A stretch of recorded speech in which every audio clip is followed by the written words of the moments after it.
평양에서 김정은 북한 국무위원장과 면담하고 곧장 방한한 폼페이오 미국 국무장관이 문재인 대통령을 만나서 방북 성과를 지금 설명하고 있습니다. 북한의 비핵화 조치와 미국의 상응 조치에 대한 이른바 비핵화 빅딜이 이루어졌을지, 2차 북미 정상회담 시기와 장소는 확정했는지 관심이 쏠리고 있는데요. 폼페이오 장관 한국 도착 직후 트위터에서 싱가포르 북미 협의에 대해서 계속 진전을 이루어갈 거라고 짧게 설명도 했습니다. 청와대 취재기자 연결해서 어떤 의미인지 좀 들어보죠. 임성호 기자. 네, 청와대 준축관입니다. 네, 일단 면담은 시작이 된 거죠? 네, 그렇습니다. 면담 예정 시각이 저녁 7시인데 이보다 조금 이른 4분 전쯤이죠. 6시 56분부터 문 대통령과 폼페이오 장관의 면담이 시작됐습니다. 폼페이오 장관은 앞서 오늘 오전에 평양에 갔습니다. 김정은 국무위원장과 만나서 비핵화 조치와 또 평화체제 구축 방안, 또 2차 북미 정상회담 일정 등을 논의했을 것으로 보이는데요.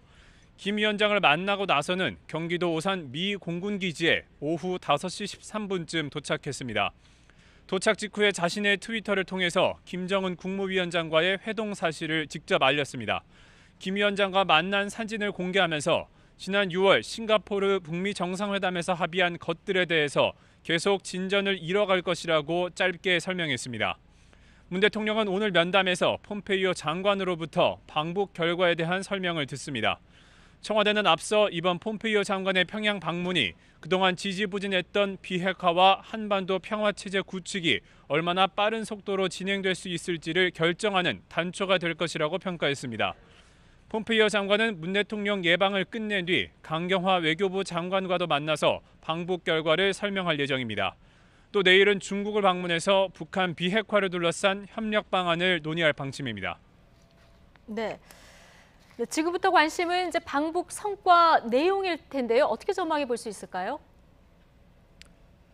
네, 이 폼페이오 장관의 이번 방북을 앞두고 언론에서는 비핵화 빅딜이라는 표현이 크게 등장했습니다. 북한의 비핵화 조치와 미국의 종전선언의 맞교환에 대한 기대를 반영한 것인데요. 지난달 평양 공동선언에서 북한은 동창리 미사일 시험장 발사대 영구 폐기와 함께 미국의 상응 조치 여부에 따라 영변 핵시설 영구 폐기 등 추가 비핵화 조치에 나설 수 있다고 밝혔기 때문에 이와 관련된 진전이 있을 거라는 전망이 나오기도 했습니다.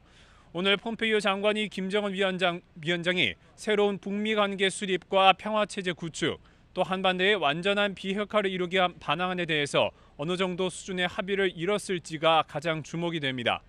그렇지만 폼페이오 장관이 오늘 오산 미 공군기지에 도착한 직후 트위터에 올린 내용에는 싱가포르 북미 회담 합의에 대한 진전을 이뤄갈 것이라고만 돼 있을 뿐 구체적인 내용은 없어서 지금은 방북 성과를 단정하기가 이릅니다.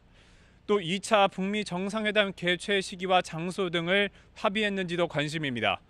2차 북미 정상회담 시기에 대해선 그동안 11월 6일 미국의 중간선거 이후 열릴 거라는 관측과 함께 그 전에 열릴 수도 있다는 전망도 함께 나왔습니다.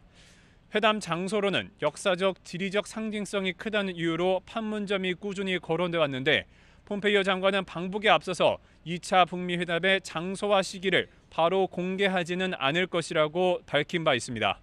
조금 전 막 시작된 문 대통령과 폼페이오 장관의 면담에서 북미 간 비핵화 빅딜 여부와 2차 북미 정상회담 성사 여부에 대한 설명도 있을 것으로 보입니다. 지금까지 청와대 춘추관에서 YTN 임성호입니다.